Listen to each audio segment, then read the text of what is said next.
आखिर किस वजह से इंद्र और कृष्ण ने कर्ण के साथ किया इतना बड़ा छल? महाभारत के महान योद्धाओं में से एक अंगराज कर्ण सूरवीर होने के साथ परम दानी भी थे और उनकी यही दान धर्म उनकी मौत की सबसे बड़ी वजह बना। कृष्ण और इंद्र दोनों ही भली भांति जानते थे कि युद्ध भूमि में अर्जुन की सलामती के लिए कर्ण के कवच और कुंडल उनसे लेने ही होंगे। तब कृष्ण ने इंद्र को एक उपाय सुझाया और इंद्र एक भिक्षक का वेश धरकर कर्ण के द्वार पहुंच गए। सभी भिक्षकों के साथ इंद्र भी पंक्ति में खड़े हो गए ताकि कोई उन्हें पहचान न सके। कर्ण दान स्वरूप सभी को कुछ न कुछ दे रहे थे।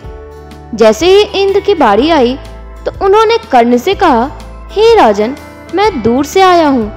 आपकी प्रसिद्धि सुनकर मैंने सुना है कि इस धरा पर आपसे बड़ा कोई दानी दूसरा नहीं है, मगर फिर भी मैं चाहता हूँ कि आप संकल्प लेकर मेरी शंका को दूर करें।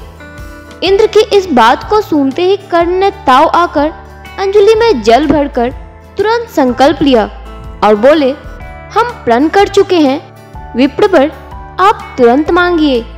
इंद्र ने बिना एक क्षण गवाए कर्ण से उनके कवच और कुंडल दान में मांग लिए।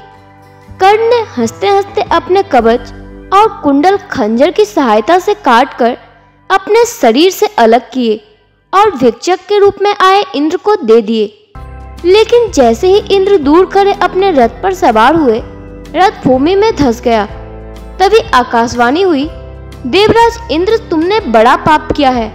अपने पुत्र अर्जुन की जान बचाने के लिए तुमने कर्ण के साथ छल किया है। अब न तुम यहाँ से आगे जा सकते और न ही तुम्हारा रथ। तब इंद्र ने आकाशवाणी से पूछा, अब मेरे लिए इससे बचने का उपाय क्या है? तब आकाशवाणी ने कहा, अब तुम्हें दान में ली गई वस्तु के बराबर कोई वस्तु का दान करना होगा। इंद्र को मजबूरन यह बात माननी पड़ी। अब वो अपने असली वेश में कर्ण के पास गए। कर्ण ने कहा कि देवराज आदेश कीजिए, आपको और क्या चाहिए मुझसे? कर्ण को सारी बातें समझ आ गई थी। इंद्र शर्म से नीचे गर्दन झुकाए कर्ण के समक्ष खड़े रहे। उन्होंने कर्ण से कहा, हे दानवीर, इस बार मैं याचक नहीं हूँ, बल्कि आपको कुछ देने आया हूँ। कर्ण ने कहा, आपसे मुझे कुछ नहीं चाहिए।